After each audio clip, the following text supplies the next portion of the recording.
We're going to talk about international inspiration from a number of angles, and I'm delighted to welcome Franka Korantemaa Darfour from Ghana, Tim Conibear, founder and director of the Isiqalo Foundation, South Africa, the Right Honourable Andrew Mitchell MP, here in his capacity as a board member of the new International Inspiration International Development Through Sport charity, which has been set up subsequent to the Games, and delighted, Seb, to have you still here. So let me start with you, Seb. So 12 million children and young people in 20 countries, plus the UK, very ambitious target, which was surpassed, as you said. What drove you to carry on at that point, and not just to say, job done? Because that's what we said we would do. You know, when we were in Singapore, we were very clear.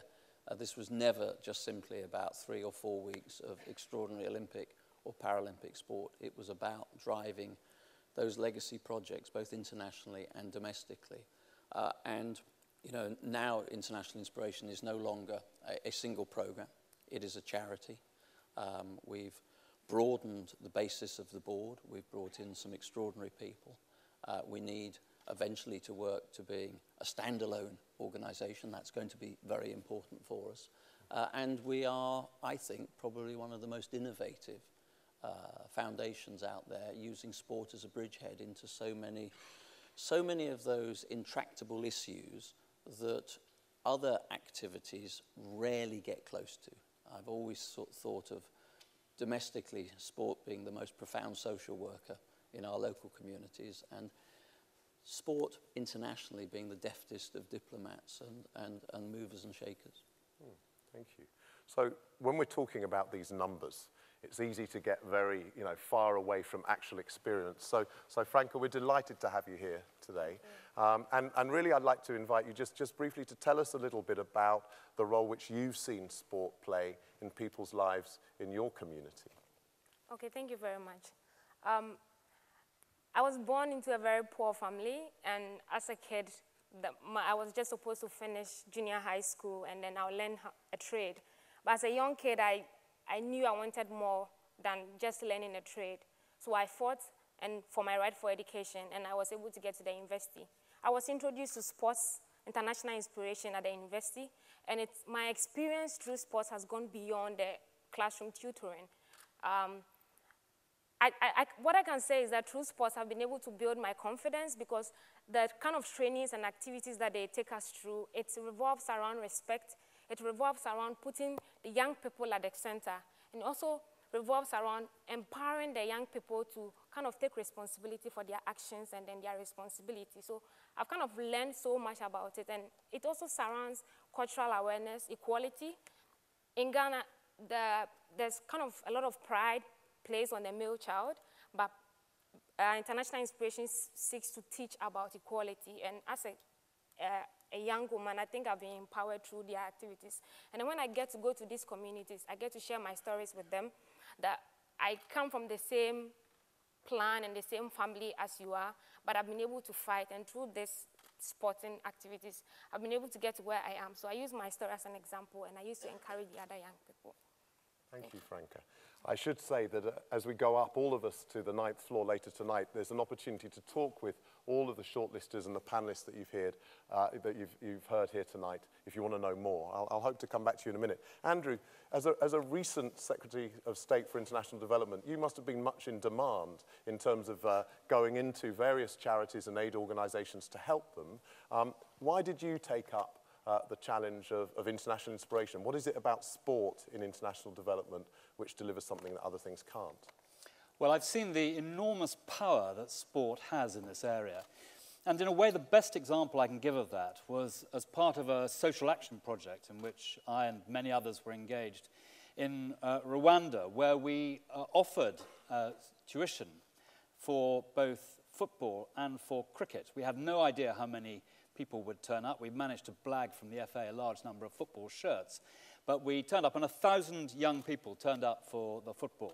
And something like 400 young people, many of them girls, turned up for the cricket coaching. And what I realized then as the International Development Secretary was the huge power this gives you to have a conversation with people who in other circumstances are excluded from those conversations. You can, for example, talk about whether or not they have the option to go to school, what would be required to get them to go to school. With girls, but also with boys, you have the opportunity to broach issues of family planning. You have the opportunity to ensure that kids are vaccinated. You have the opportunity to ensure that kids who are suffering from malnutrition, of whom, of course, in sub-Saharan Africa and in other parts of the world, still today, large numbers are, to identify them and to catch them at a stage where they can be helped very quickly and very inexpensively. So it is the power of sport to bring together often marginalized children, to open that conversation, which opens so much else. Thank you. So Tim, if I can ask you to follow up on that in a way. I mean, you use surfing, don't you, in the work that you do as a core element. What, so someone who wasn't in the know might look at that and say, well, surfing, I can imagine you having a bit of fun or whatever. What is it about surfing that's helped you to address serious social issues in South Africa? Well, I think every sport is unique and has its own idiosyncrasies, and surfing, I think, offers a huge amount of potential. I think the main reason we chose it is because we wanted to address, I mean, there's the issue of apartheid in South Africa, and surfing, addresses that problem very keenly. The division of the races on the beaches was felt very keenly amongst the African population. So going and using what is, a bastion sport of maybe the white population going to the townships is great because it kind of empowers communities to move forwards. But specifically addressing social change, we want to work with gangsterism in the townships, and we want to affect also HIV education, but specifically with gangsterism, you're dealing with kids who are drawn to risk or who are drawn to a challenge. And surfing's never existed in these communities, so we'd turn up on the beach with these surfboards, the kids would look at the ocean, which is traditionally viewed through fairly skeptical eyes. It's quite a mystical place for a lot of those cultures. And the kids who turned up were the kids who didn't care. They were the kids who just wanted the challenge, they wanted to be in the water. And these were the gangsters, they were the kids who were involved in substance abuse, they were the kids who had multiple sexual partners. And surfing's great because it also offers you that period of reflection as well. It's very reflective. You're out in the water, often by yourself, surrounded by nature. There's a very good reason that surfers are not normally referred to as hippies.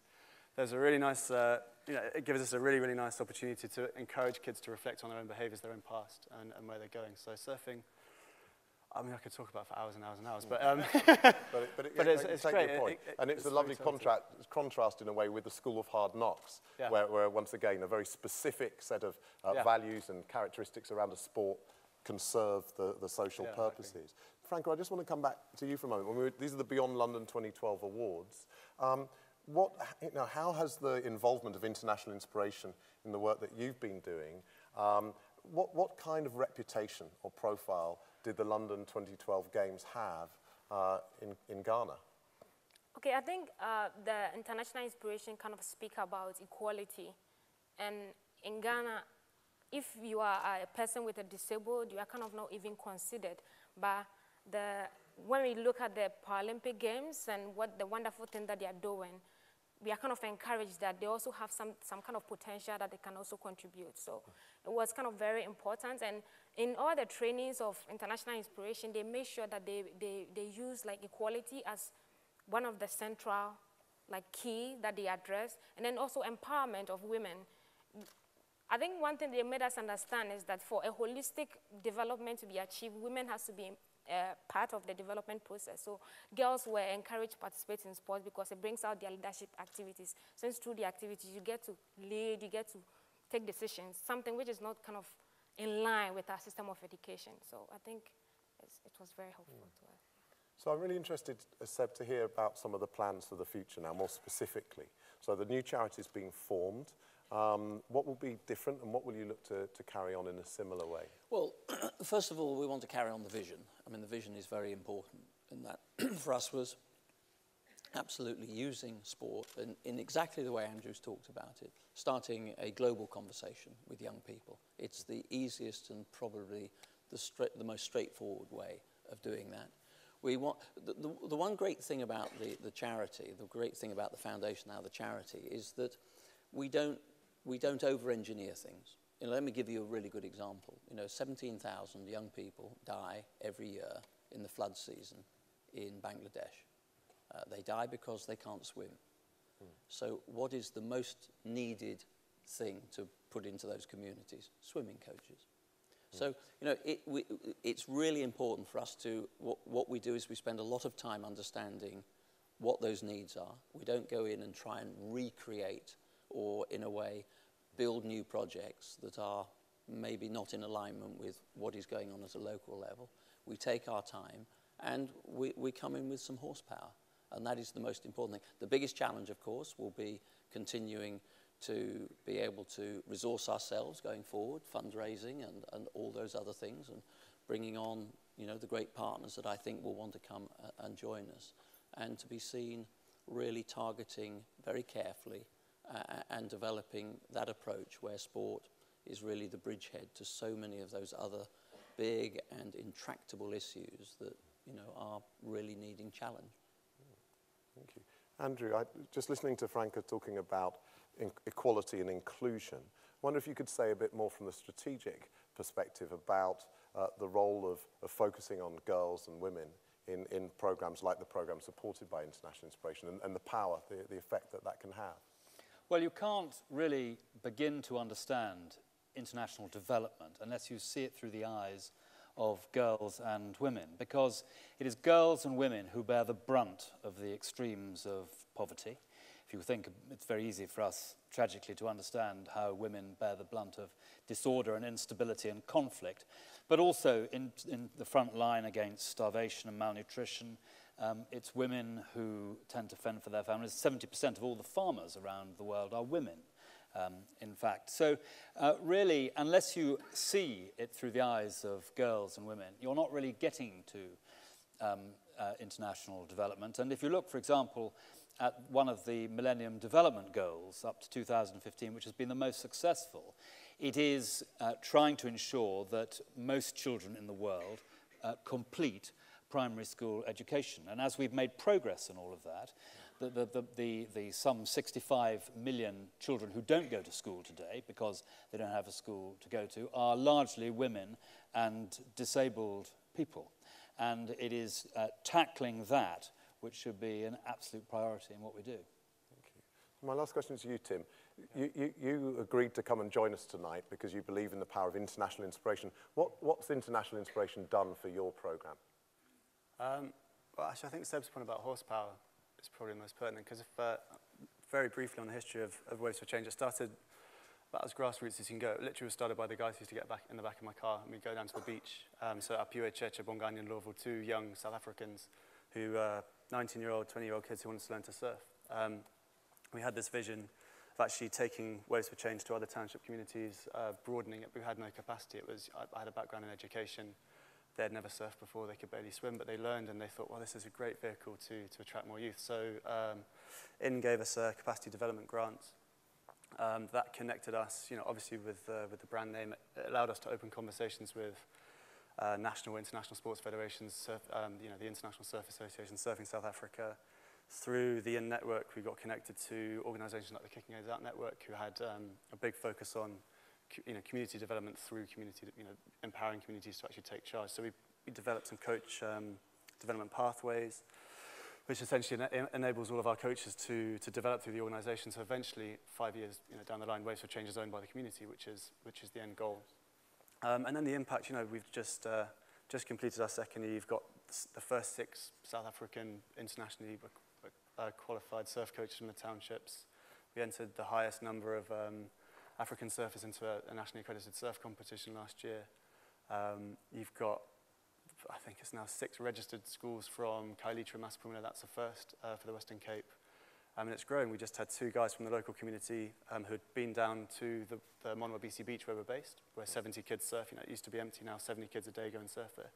And they went to the local council and said, actually, you know, we want this for our beach. So the city has now contacted us and said, well, how do we make this happen? So now it's a case of, you know, working with these new partners we've met through IN, working with City Council, and establishing, well, you know, we've made it work in Kailitra, why not now in Rocklands, why not now in...